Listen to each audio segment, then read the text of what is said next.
Alan, from Monica. Okay.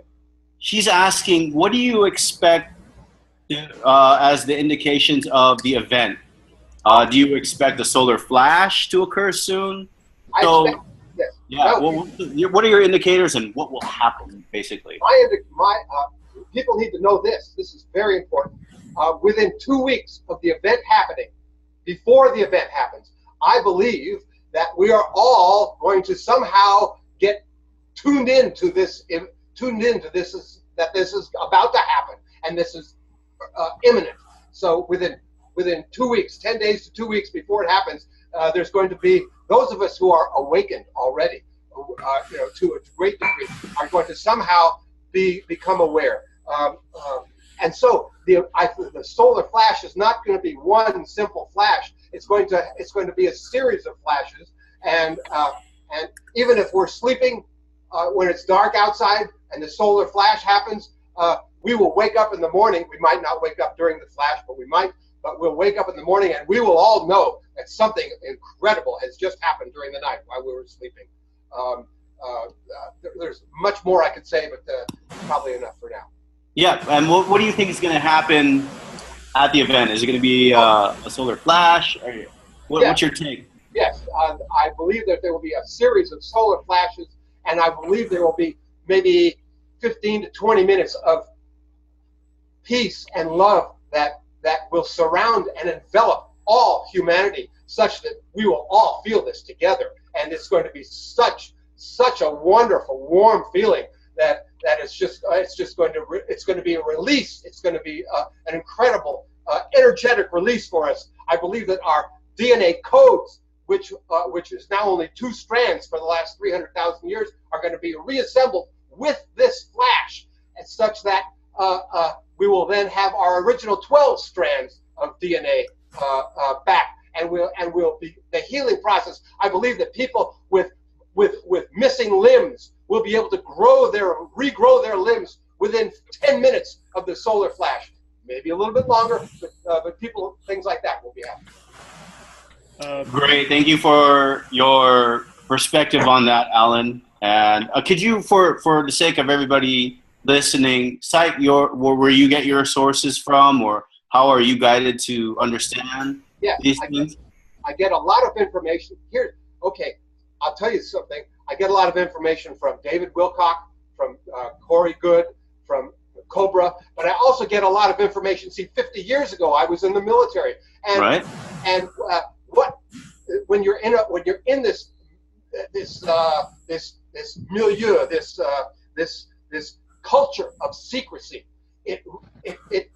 you are inculcated with abilities to intuit that you don't realize, and some of my knowledge has come from intuition.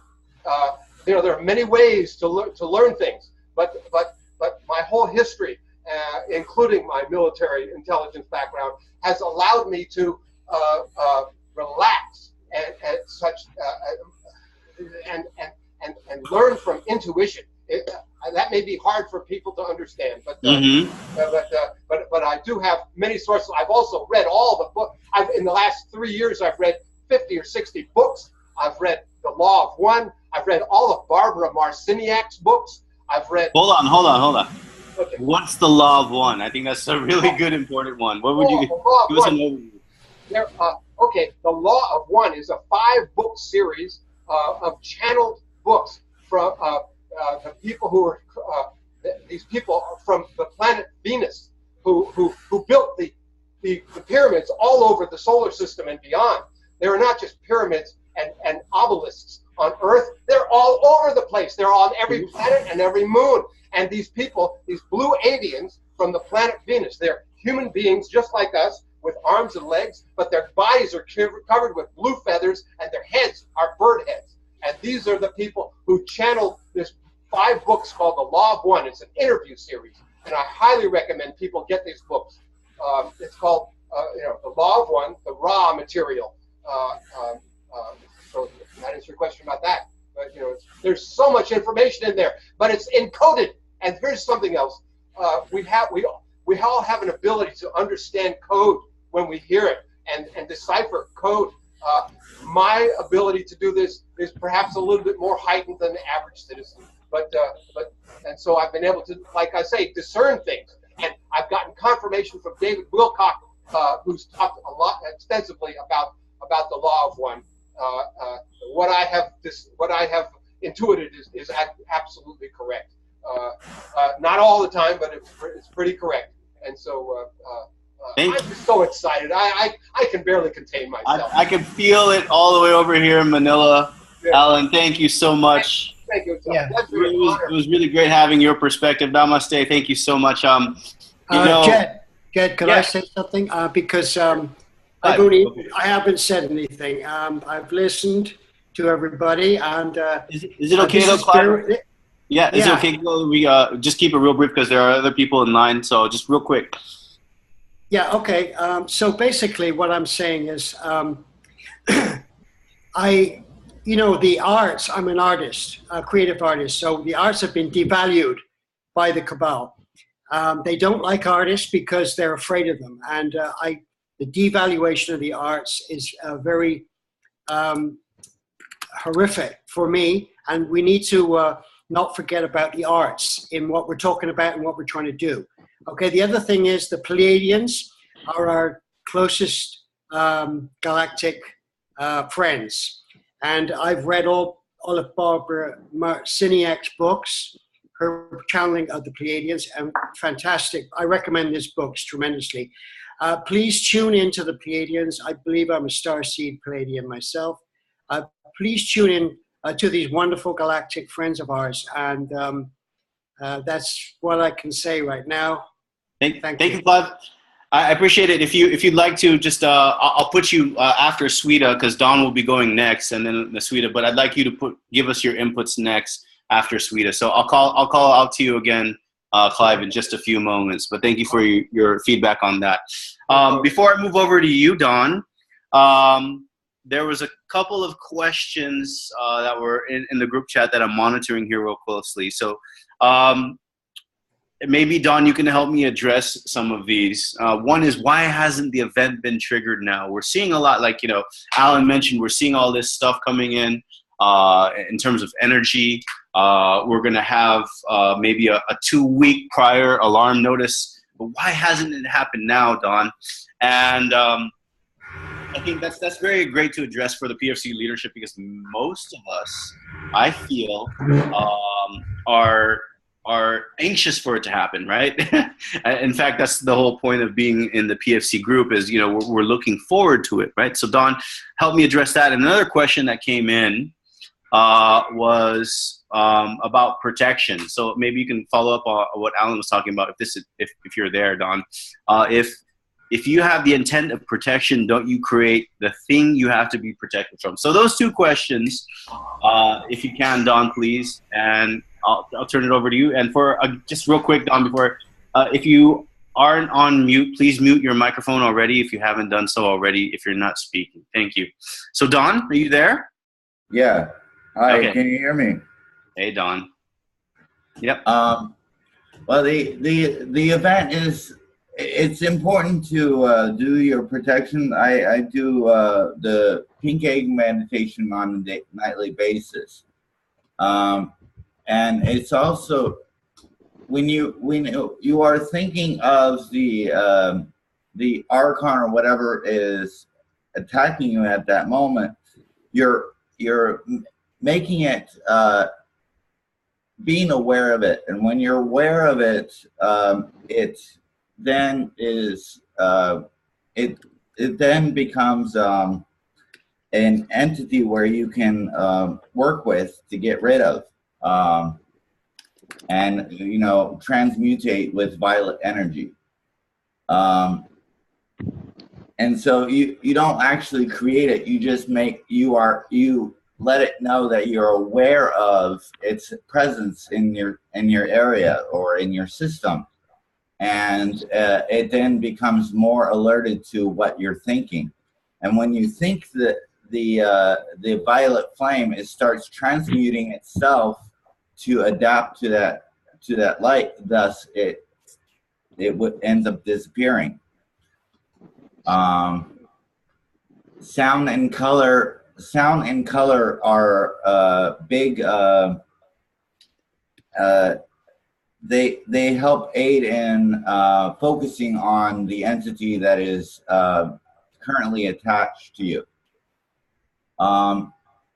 Also, I'd like to make an important recommendation for letting people know, a mass of people know of these events that are happening, like adding lots of bright colors to any flyers that you hand out. This is coming from observing a lot of people on Church Street in Burlington who are constantly selling things or showing people. There's also VPIRG, which is Vermont Public Interest Group, who I used to work with. They use a lot of bright colors, balloons, lots of green and yellow and red colors, symbologies like the caution sign, or or even symbols that the Arcturians use for communications, like the a lot of people seem to be drawn towards the Merkaba design. What's Merkaba? Like, just for those of us who don't know that, could you expound on that, Don? It's a tetrahedron. Basically, if you were to take two triangles. Let me see if I can find a picture for you. I'll share it on the thing here. I'll find one. Okay. Go ahead. You can explain what your. When people glance at those symbologies, it actually creates a long-term imprint in the mind. So that's able to create a little bit. People are attracted to patterns, as you probably noticed. That when people look at a pattern, they automatically are attracted to that pattern. Lots of bright colors, automatically attracted to that. But it's important to use those colors as an attraction for younger people. Symbology for those people who are into black magic or esoteric knowledge or stuff like that. You know, it triggers other people to be curious about symbols, and thus creating a long-term effect in the mind. Thank you for your insight on the Merkaba. I just still have one more question for you, Don. What's your take on why the event hasn't happened now? And have you intuitively been guided to understand why we're not yet there? Yes, I ask that myself. I ask that every day, and the problem is that there's a lot of people that are still constantly being distracted by the wonderful media on TV. Also, interpersonal dramas, where most people are not practicing the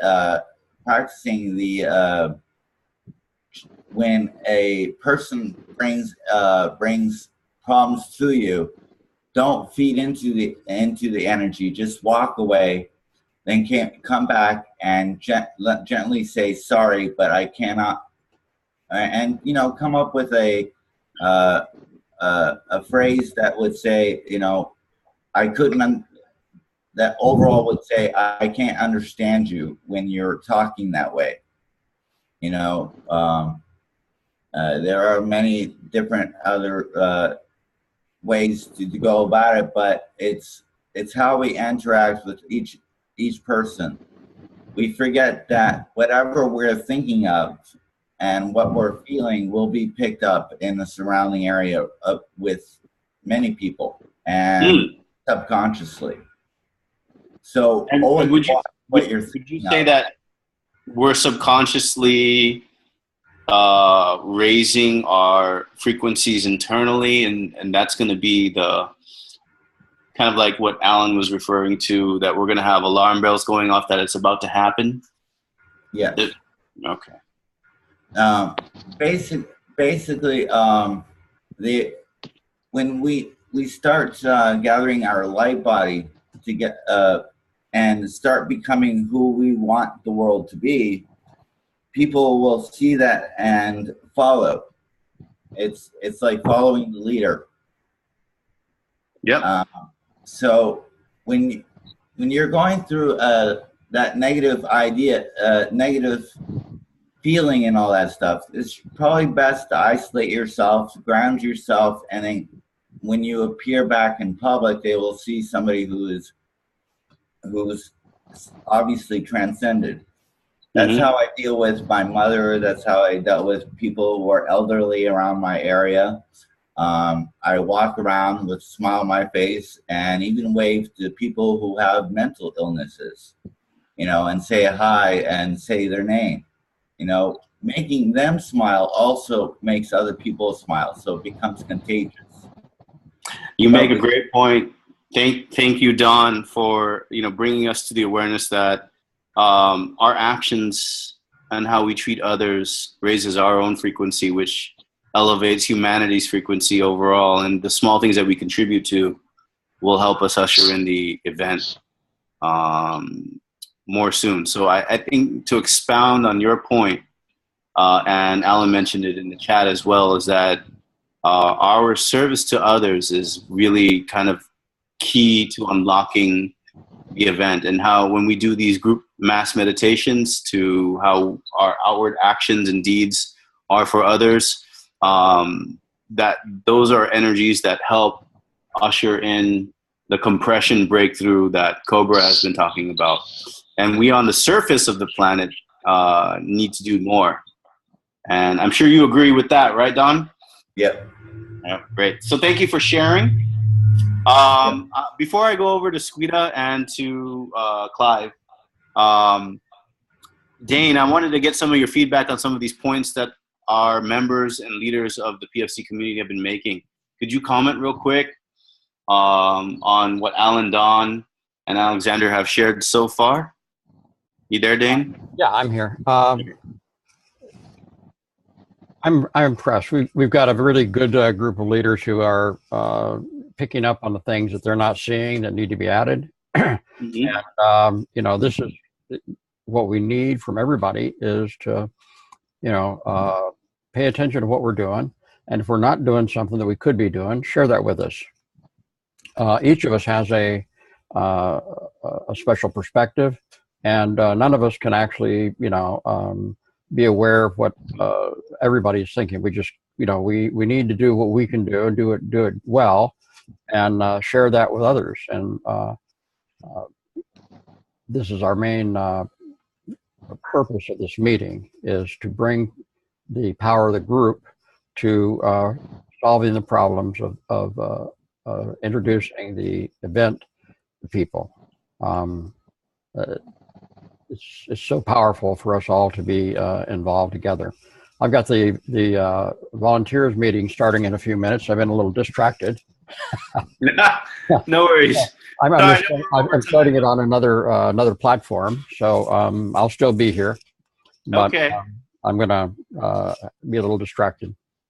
No worries, Don. No worries, Dane. Okay. Sorry. So yeah, I know we're over time here, and we'll wrap up. Don't worry about that. And but I wanted to make sure that Sweeta and Clive get in their few pieces. So these are the last two that we'll do. But everyone has definitely had some great inputs in this meeting today. So Sweeta, are you still there? Are you still dialed in? Can you hear me? Yes.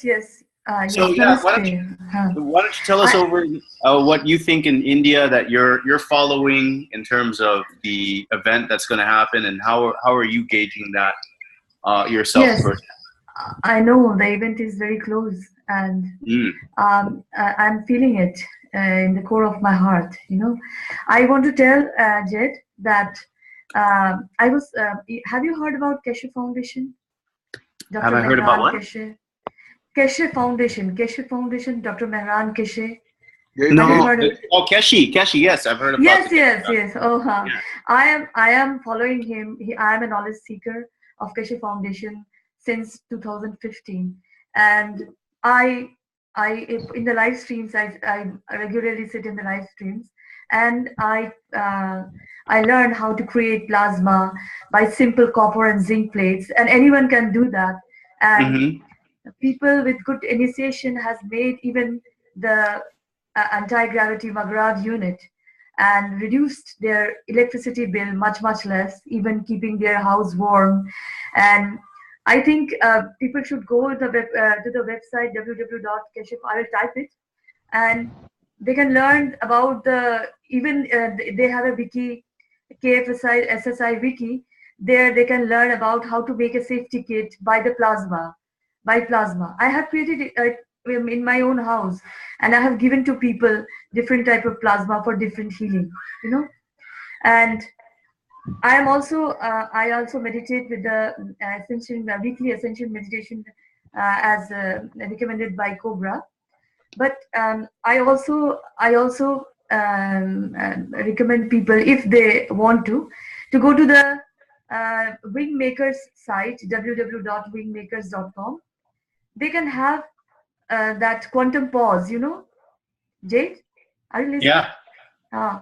They can have that quantum pause, and they can do that quantum pause any minute, anywhere, if they are doing any job, even that will help,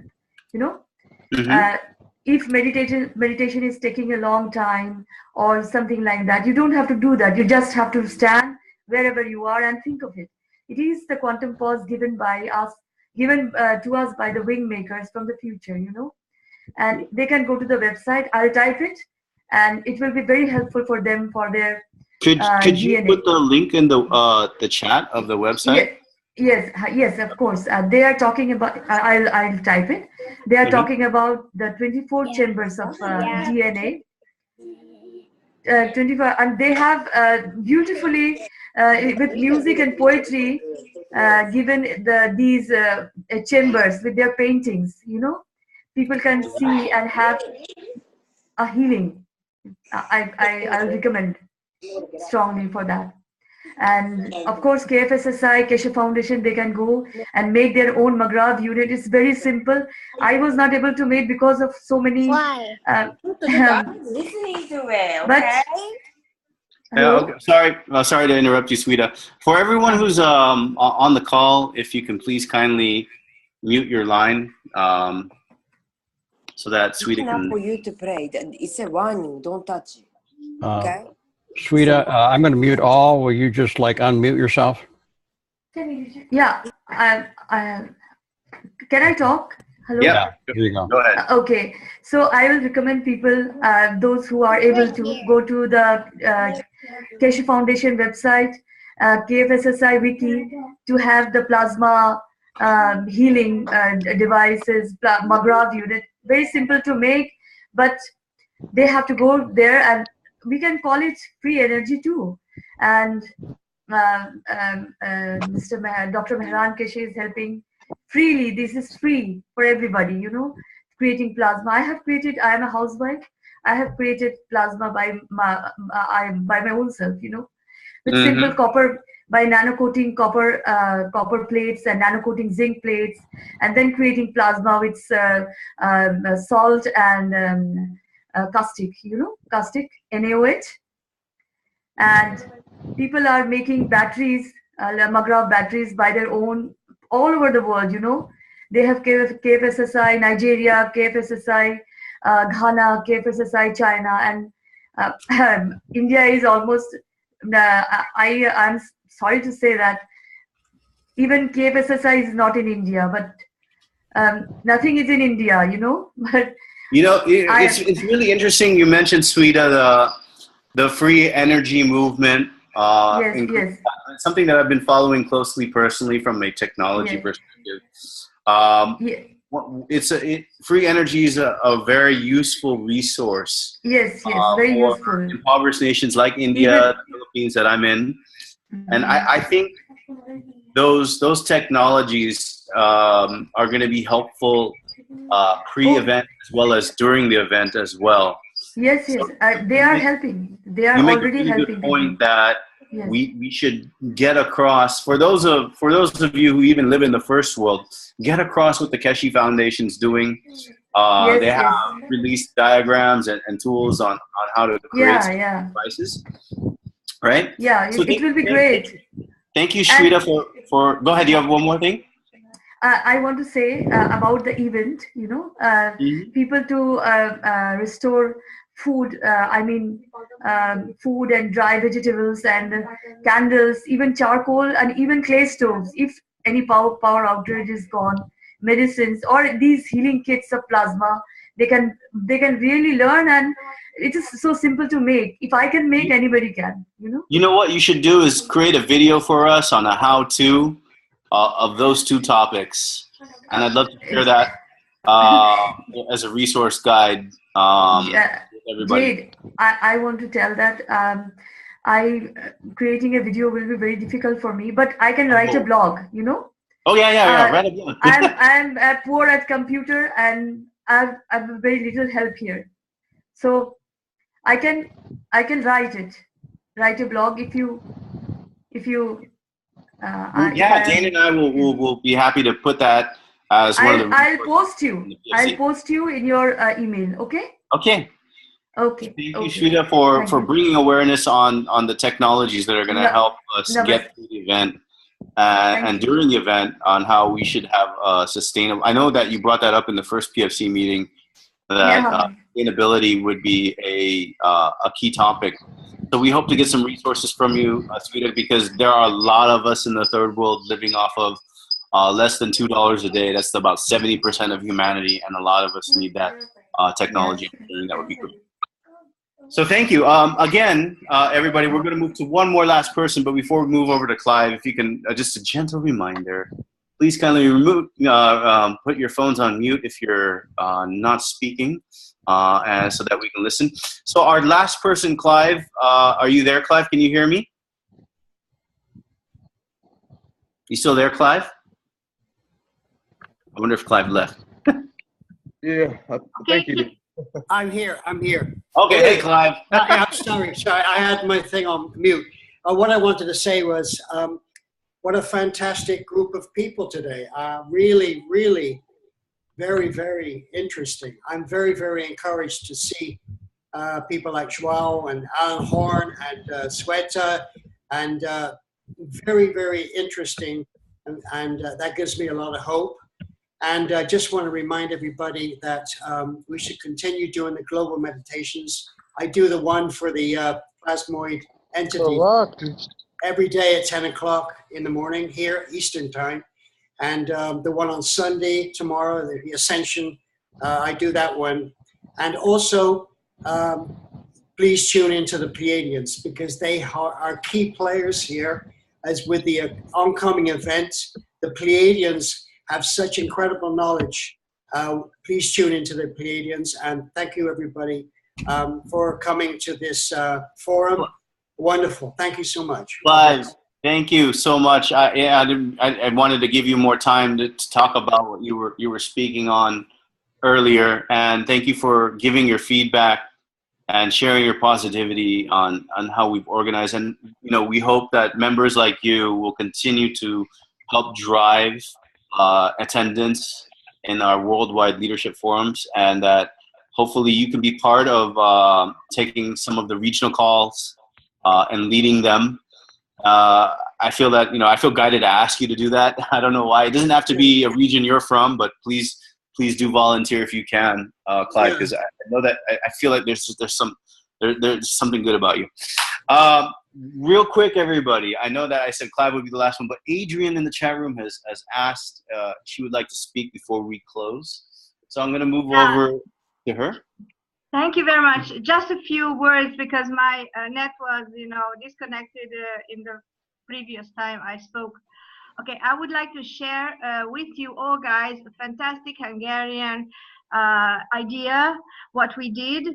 Actually, we have this mandala technology, this light mandala technology from the Pleiadians, if you may know about it, the light mandala is a 5D technology. It is working with the white laser. And what we did is we put under this laser some crystals which are originated from our Hungarian land. And imagine what happened. We started to shine this laser on these crystals, and then we started to divide them, and we were giving these crystals, these pieces of crystals, to people for free.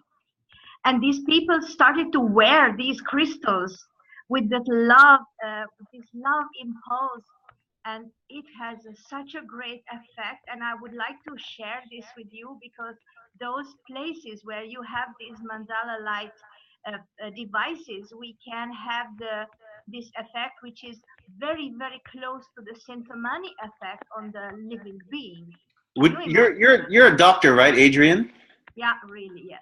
So is there any medical impact that you've seen from these crystals? What I saw was a rather well-being effect, but we had some examinations according to aura, how it changes the aura, and we have this, and we have just shared this with the Prepare for Change international group as well. We sent it to Cobra, but we didn't have any impact. But it's no problem. I mean, we can share it. We can share it all, because these are all our own examinations, and that will show very crystal clear how it changes the frequency. So we can make it actually visible how it changes the frequency of the people. You see, it's amazing. Oh, hello. Annette. Hello. Yeah, I think I lost you there. So what I would like to tell you is that without any further ado, if we just keep, because we were saying we need to protect ourselves. The basic protection is the high frequency of us, right? Without any downgoing or bad mood, right? Right. And if we wear these crystals, they will certainly increase our frequency. Not only by the mental capacity, but also on a physical level, and on a mental level, and on an emotional level as well. Do you have any resources that could show us how to make these crystals? And if you do, yeah, of course. Yes. Please share also. I think in your region, when you have a regional call, maybe make a patient success story kind of case where what happened to them before wearing the crystal and what happened to them after, and maybe have them talk during that call. That would be I think that would be one of the key tools that Yao mentioned earlier, that he wants to hear from, people want to hear in your region, those kinds of personal testimonies. And from a PFC leadership forum group, I think it's important we know how to make that technology and share that as well. Could you do that? I think Adrian froze again. Her internet's kind of bad over there, folks. So, I think while Adrian's trying to reconnect, I want to say thank you, everybody. I know that we're really out of time. We spent more time than I even anticipated. That's why I kept all my slides to just about under 10. And I really appreciate you allowing me to host along together with Dane and Brett. Brett, you still there, right? So thank you, everyone, for bringing your inputs. I hope you enjoyed our PFC meeting today. Thank you for those who contributed. Thank you, Alexander. Thank you, Alan. Thank you, Don. Thank you, Sweeta. Thank you, everyone. And Brett, you just came back online there. You were on mute. But I hope you all found this great. Please leave your comments on what you think should be in the next topic. Some of you were called out to action today to be a regional leader regional call leader rather, for the PFC regional calls. Let's organize those. Some of you were actually called out to drive topics for keynote discussions.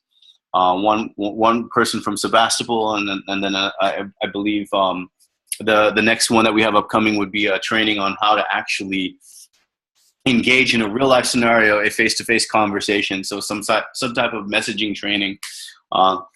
that we're going to have next. And I saw a lot of you, raise your hands and say, hey, I'm a creative person. I'd love to be part of that.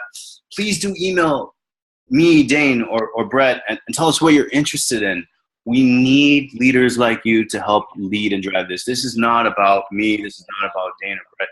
This is about preparing for change. And the ideas that you all brought to the table, the intuition and guidance that you all have shared with us, they're all going to be very important to help us in the time of the event. And getting this feedback, like I didn't know today, like intuitively it made sense to hear from Alan that we're going to have alarm bells that go off 2 weeks prior to the event. And Alan had a prayer that he shared with all of us. These are the kinds of things that we need. We need more people to come out and to come open and share these things. So again, thank you all so very much. I hope this has been helpful. And I hope that you have found this useful to moving us all into the victory of the light. My name is Jed Cruz. Together with Dane, R, and Brett, we all thank you. Thank you, everybody, for being here today. Victory to the light. Brett, you want to say a quick thanks? I know Dane. Indeed. Thank you all for being here. Welcome, all newcomers, we welcome you, this is, as long as we're here together, we will continue to thrive. And, that's why, we're all here, is to help one another. Destiny, like I said in the chats, we have a calling. It's not just by coincidence that we are here today. If you were led here somehow, you researched it. That's because you have a destiny. And with that destiny, you're seeing it unfold before your eyes. We're coming together on a global scale. We're making change possible because we have the hearts for it and the minds, and to everyone, thank you. And tell everybody, as anyone as much as you can, to help during this change process, during the event, which will be taking place very soon. It is going to happen. It's been said by multiple people, especially in the armed forces and other light workers, and we are all just coming together as one and sharing our ideas. There are multiple people involved in this, not just a few. We are global, and we have ourselves to thank for that. So be proud. You're a part of the change, and we all are. And if we can just keep on going and reaching people, at least trying to wake them up just a little bit, even if it's so hard to do. Sometimes just a little chat here and there, you like another person was saying earlier, you can't just tell anybody, Alexander, I believe, you can't just tell anybody. You do have to actually go into conversations sometimes. It's like reverse psychology in a way, but just chat with people and get into discussion, and see what their frame of life is about, and it helps in a big way. So that's, if we can just come together and still keep on, providing information, what we learn, and also things that are on the internet. That's why the internet is here. It also helps, so they can also see for themselves the links, the things that we share with them, and it helps them to realize, hey, there is still hope for humanity. There is still hope out there, because without hope, there's no change. Without us coming together, change wouldn't even be possible. But it is happening, and we thank all of you for being here. And yeah, so thank you, Brett. You're right. Our unity together and our resources pulled together, it's a start, and we're beginning. And in our light work, our combined efforts make everything more brilliant, just as you said. Well put, Brett. Thank you again, everybody. We'll end the call now. Thank you for those who stayed overtime. And thank you all again for those who provided your inputs. May you be blessed, and may we all see the victory of the light. Okay, everybody, we'll be mailing out a meeting report with the chat and the minutes in it, along with some links. So that'll be my main emphasis right now. Back to you, Jay. Thank you, Dane, for your insights. And, in each of your countries that you're from, whether you're in North America or Europe or like me, I'm in Southeast Asia, there's going to be a different climate to the situation and a different reaction specific. And that's like leaders like Dane and I and you are here together to kind of compare notes and share your perspectives on what's going to work for the framework that you're operating in, basically the reality that you're in. And really this forum is to help guide you and give you a framework in how we're going to be part of that process. Okay. So that leads me to my next point is really we need to have perspective.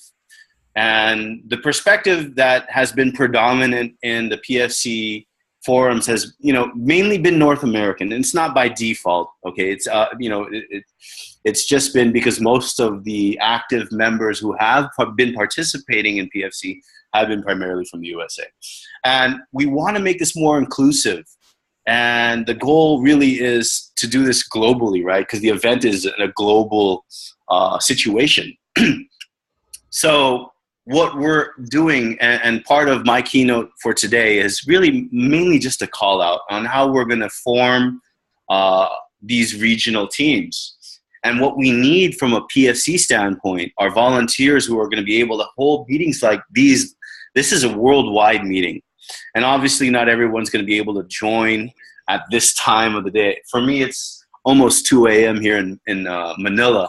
And wherever you are in the world, we want to make sure that, we shed light and efforts into zones, right? So we need volunteers. And we need volunteers to be the primary point of contact for the countries in those specific regions. So I've divided it up. I have another slide that kind of depicts on how we're about to do this, but we need to have kind of the same format that Dane, myself, and Brett are doing. It needs to have a host, a co-host, mainly just to facilitate, take notes. We encourage that you do this every 15 days. We encourage that you gather the feedback and be willing to present in the worldwide PFC calls, because in our future meetings, what we envision as part of the overall strategic objective to PFC worldwide leadership team calls is that we gather what's happening on the ground. How many people have you reached out to? What works? What hasn't worked? What's successful? What are the challenges? Where can we put resources, or how can we help meditate? Or what should be the next group meditation, right? So do nominate yourself in the chat box below and say that I would like to volunteer for one of these regions. Let's put it out here.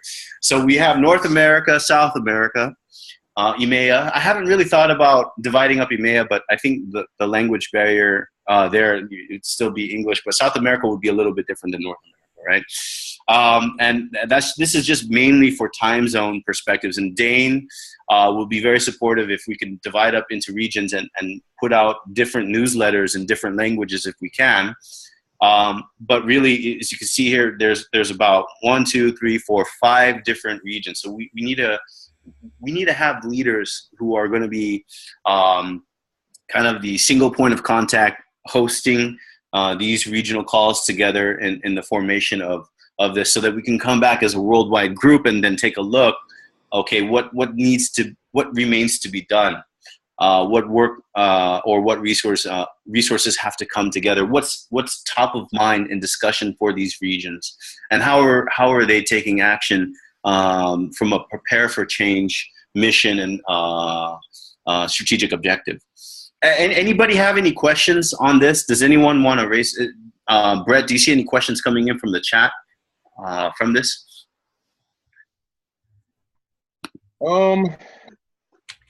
Let's see. Well, I've been seeing the something about artificial intelligence. Yes. Discussing artificial intelligence things. A lot of people are wondering about the event. I did share a video on that. There's a few meetings wanting to be taken place, and let's see. Please excuse me, still trying to learn everything here. No worries, no worries. Thanks, Brett. So I see. So I see. We have some nominees that would like to nominate themselves to be a volunteer. So, Brett, if you could take the names of the people who want to be part of the regional PFC leadership meetings. Okay, because worldwide we'll still run with this, and maybe we'll pass on the mantle down to somebody who from another region team that would like to lead the worldwide call in the future. But again, for those of you who are looking at my slides, and please pay attention to this, we're trying to divide up the leadership regions from a global perspective, because we don't want to make this, again, primarily just about one particular country, one particular political situation. We need to make this global. And the PFC leadership regional calls are going to help gather those informations out. We know that there are more countries that the worldwide team can handle, and bringing everything into perspective for everybody, like on my side of the planet, might not make sense, say for the Chinese versus for the people in the USA, right? That's just because of language and time, distance, and things like that. So the Earth is a big place. So Brett, I would appreciate if you could take down those names on the people who would like to nominate themselves for North America, South America. EMEA would be Europe, Middle East, and Africa. And then China would be its own region. They're pretty huge. And then APAC would be the Australia, Japan, Korea, Southeast Asia, and New Zealand area. Okay, so that we're kind of dividing it up based on how time zones are doing. So please, in the chat group, if you haven't already, nominate yourself for one of these regions. You don't have to be from there. It would help if you were. You don't have to be from there, but we need people in these regional zones. Any comments, Dane, on what your thoughts on doing it this way? We have volunteer assemblies forming in major language groups. We have Spanish and French are already organized. The French group is actually more like this meeting, a leadership meeting. The volunteer assembly is forming in France. The Spanish meeting, we don't have a Spanish language leaders group, but these we're going to add a Portuguese group when we have the right team together. These are the major languages. We have a Chinese group. There are actually two Chinese groups, one in Taiwan and one in mainland China. Yeah, that makes sense. Taiwan and China would have their own groups. Yeah, you bet. And there's some Chinese, there's some Japanese, a lot of Japanese involved too. But Chinese, these are the major colonial languages. You have large populations of Chinese all over the world. Yeah. Well, the Spanish and Portuguese and French speakers. So those are the five major languages we're kind of catering to right now. And yeah, so, but in fact, I think that most of the people who have joined as leaders have done so in the English language. It shouldn't be limited to that, but I think that at the leadership forum level, we're kind of best focusing on the English version like this one, and then working with them in the rest of the languages. We have Yao Costello is here in the meeting. He is in charge of translations, all the sites and translators. We started out translating everything, but in fact, active translation is only occurring on, I think, maybe 3 or 4 languages. It was just too much on PFC. The community leaders brief is translated in 23 languages. And so that's a good place to start. Yao, do you want to have anything? Do you want to join in here? Yeah. Are you listening to me? I can hear you. Yes, Yao, could you introduce yourself for everybody and just let us know who you are and what you're doing? Okay. My name is João. João Costello. I'm from Portugal, and I'm a volunteer with PFC, and I'm working with Dane since 2013, I believe, since almost the beginning. Mhm. with that interruption in 2014 and 2015.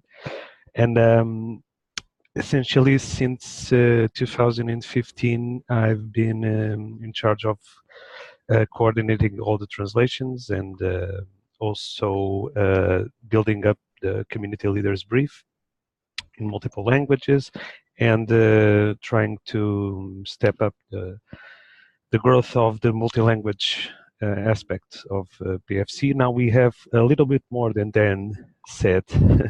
We have not just French, Portuguese, but also Spanish, also Slovenian, which is Cobra's homeland.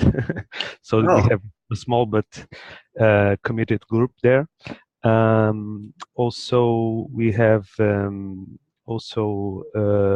German, but German we have just a front page because the Germans they built their own site spin-off from PFC, but essentially they do the same thing that we do, but they call it a different name. It's the Transinformation. They have a geolocation tool also in the front page, so they can track every group in Germany. And for the rest, we have, I mean, we don't have much more. We have also Turkish. The Turkish group is more or less active, but we have a reasonable part of PFC, at least the static, the main content is translated in Turkish also. And what else? We have Portuguese is from the beginning. I've been translating the Portuguese site and so with some other people. And now recently we have the French team that came along, and it's a very interesting team. Is building up, it's growing and getting organized, doing some conferences also lately, and scheduling a few more. So we have been growing up. We have been growing, and I'm pleased. Especially one of the things that I would like to discuss with everybody, because I believe that the community leaders brief is it's a centerpiece in my now strategy. I've been very focused in that because I knew from the start that it will be extremely difficult to have PFC in all the languages or in many languages. Right. It would be extremely difficult. But the community leaders brief is more easy because it only has 14 texts. It's an introduction tool for each leadership, each group, each event support group to spread the word at the moment at the event. They can print. They have printable PDF copies in each document. They can download and print or save in a pen, the drive pen, and also it's translated in 22 languages, like Dan said. I believe it's a centerpiece because in the first moments after the event, or in the first week, I believe, I don't know how much people will be able to handle. You know, this is what was always my opinion in terms of information, because one of the things that I've learned, because I've been doing all the translations for Portuguese, is that it's really a lot of information, and it's very out of the box information for someone who doesn't or usually doesn't follow this kind of topics. Would you say it's been helpful as a tool, like to raise awareness or to create action? The community leaders brief? Yeah. Well, I believe it's only useful after the event, because now we have a situation that is, we have been growing. I can see it by our traffic in the site. For example, our statistics show that we have been growing steadily, slowly, but steadily. And what I feel is that who isn't on board at this point will not be on board until the event. So we shouldn't get too much hopeful about that. There are some people who already had some, let's say, were involved with these issues, but not quite who are familiar with these issues, but not, for example, Cobra's work or other whistleblowers' work. So this is some part of the audience that we have been engaging. These people who, for example, they have in their belief systems, they believe in archangels, higher forces. They have they are driven by spirituality, but they were not like in the Cobra, Corey, the Wilcock pot, you know. Yeah. Okay, but they have we have been engaging them, especially through the translations in our country, for example, and we have been growing with that audience also. But the ones who are not engaged with this, we are not familiar with this, who don't care, I mean, those will have to be engaged, unfortunately, only after the event. So we also have to be careful, because one of the things that I've learned about cathartic events or really disruptive events is that usually people in the first moments or in the first, let's say, hours or days, I don't know how much they will want to listen, you know. This is one of the things I feel also. I believe people will like to speak out, because there will be a lot of information, at least that we were told that that it would. So in doses, probably in doses that are manageable or digestible for the unaware people, for the sheeple, how we as we call it. Okay, so you raise a good point.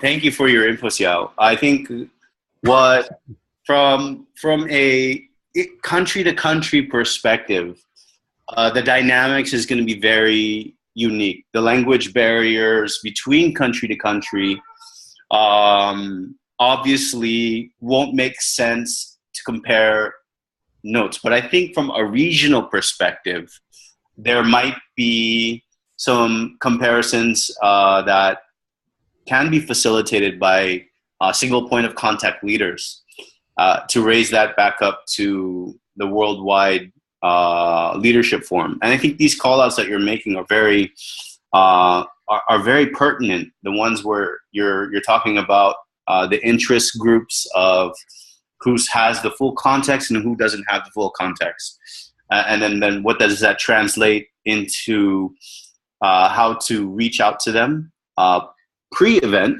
like what are the talking points that need to happen pre-event, because we need to create more tools if that's the point that you're driving at, say for the EMEA region.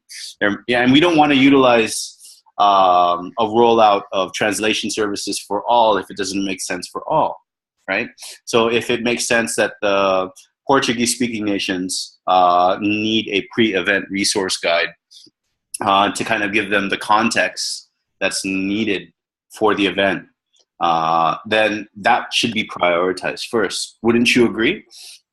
Well, I would say that first we have to give some context about our reality, the reality in different countries, because I know that in the United States, for example, you complain a lot about the big media companies and how the media are all bought up and really serve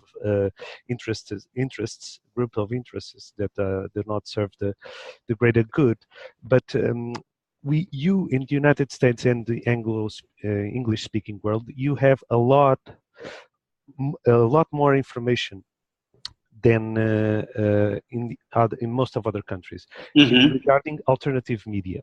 This is an important point because, for example, in Portugal or in the Portuguese world, that includes Brazil, for example, there are only, at the moment, there are only 2 or 3 good alternative media sites. One of them is PFC, Portuguese PFC, okay.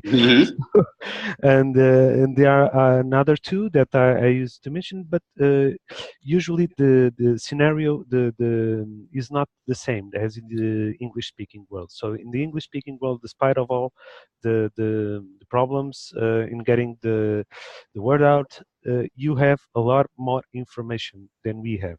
Okay, this is an important point, because we will have a lot more pressure, for example, upon PFC than you will have, for example, in the United States or England or Australia, because you have a lot of sites. You have not just PFC, but you have David Wilcock's site, you have Stillness in the Storm, you have Truth Earth, you have, regarding alternative medicine and medicines, you have Natural News, for example, Green Med Info, and not a lot of others.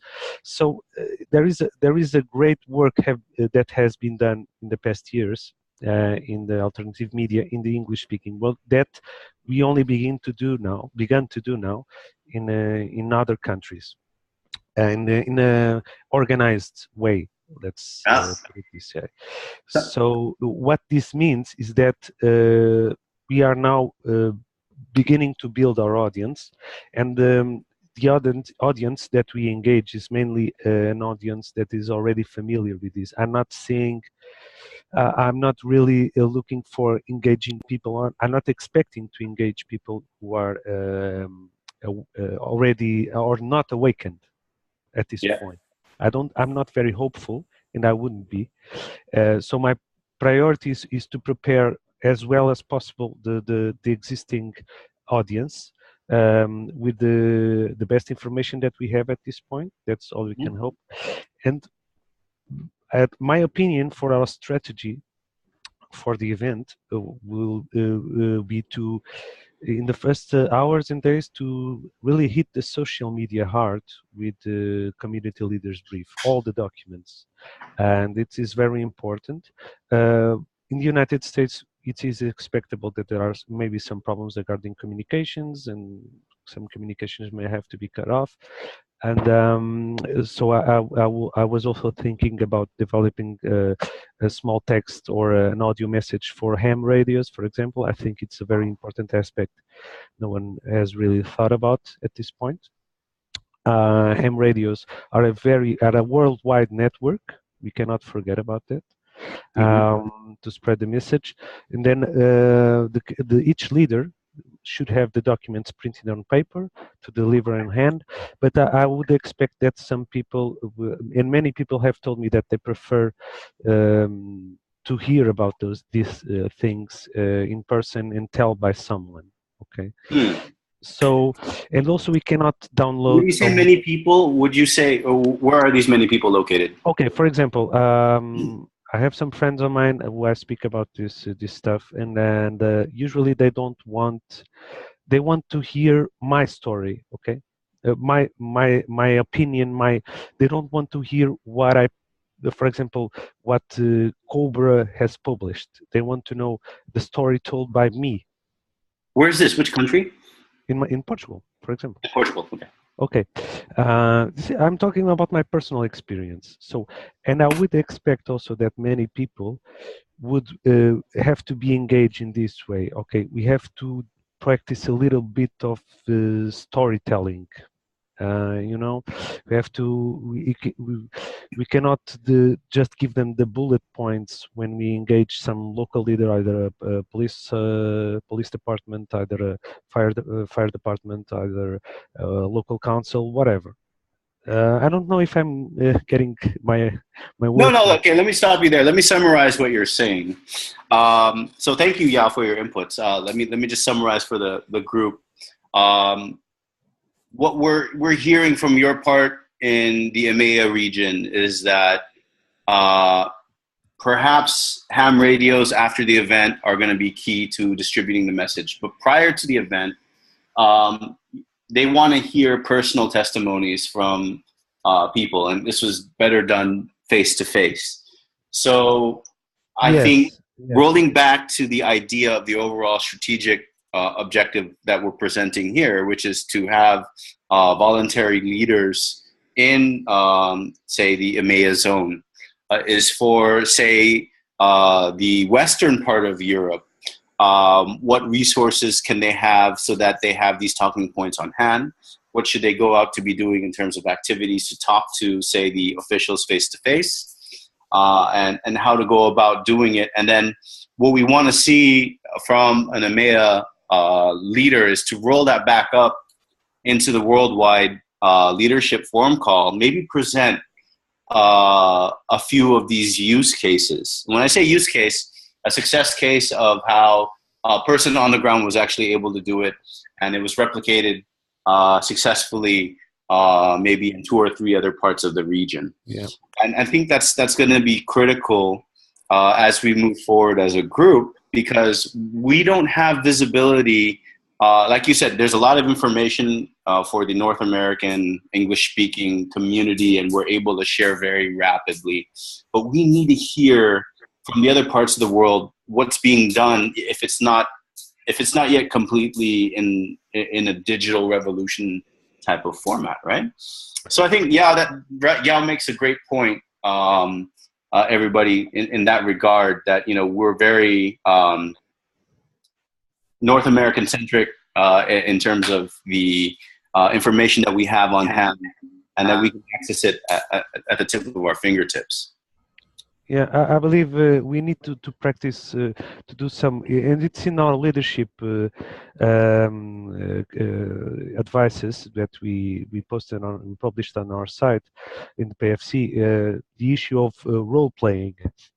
At this point, one of the things I have been doing is practice role playing with some friends, and trying to develop, because if you will not be able at the moment of the event or post-event or even pre-event, immediately pre-event, we will not be able to express ourselves probably with the clarity that we wish, because of the anxiety of the energy that can be very high.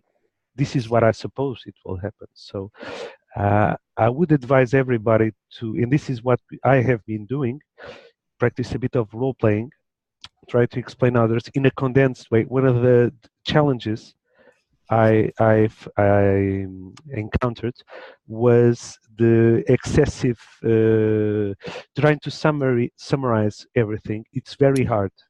We think we know everything in our head. This is the conclusion I've arrived by myself. We think we have everything, and I have a huge loads of information in my head because I've translated almost everything, which is cornerstones. So I have a lot of information, but to pass this along to another person or even an audience, this is a extremely difficult challenge. And this would be my tip or suggestion for today, for everybody. For example, in the next meeting, we could maybe for the ones that speak English or not, try to train a little bit of this. Translate. Yes, sir. Okay, but in a pitch kind of way, like 3 minutes pitch. Yeah, pitch. I'm from worldwide sales organization, and exactly, you're making a lot of sense, because we're really presenting a brand on the change. So the effort to leverage a framework of communication, we have those tools, but I think your idea is awesome, and it's absolutely brilliant for the next meeting, because what we should do is create a role-playing scenario, and then how to handle common objections. Now, these common objections, I don't have a list of. This role-playing scenario, we don't have something to present yet, and we don't have somebody who's put that forward. So, Yao, I'd like to call you out to maybe put together a script, and maybe work with somebody who's creative, either to do slides, and then come back to us, to Dane and I, to I'd be happy to do the part of the role play if you would like me to do it, and do the training facilitation. But I think that would be a great 15-minute topic for the Worldwide Leadership Forum, to have a framework and how to actually have a conversation, and how to handle the objections, and what to look for, what not to say, things like that. I can see how your idea is forming. That is a great idea. Let's park that idea and collaborate after today's meeting. I put that in the meeting notes so that Brett could capture that and put that in our meetings minutes. Yeah. Thank you. That and in the moments immediately after the event, also the social media part. Just focus on the community leaders' brief documents for a few days, okay, to make them go viral in social media. That will be also extremely important, but we cannot just focus on the virtual world, because that will not work, because that works for some people who are more of a rational mind. They want to check out things, but many other people, this is my experience, what my experience proved, many other people, they prefer to hear it from mouth to mouth, okay? And mouth to mouth is going to be as important as social media, and for that we need to summarize our thoughts. I mean, how do we explain this to someone in 3 minutes? That will be my challenge for the Elevator next pitch. elevator Sounds pitch. great. For, Yeah,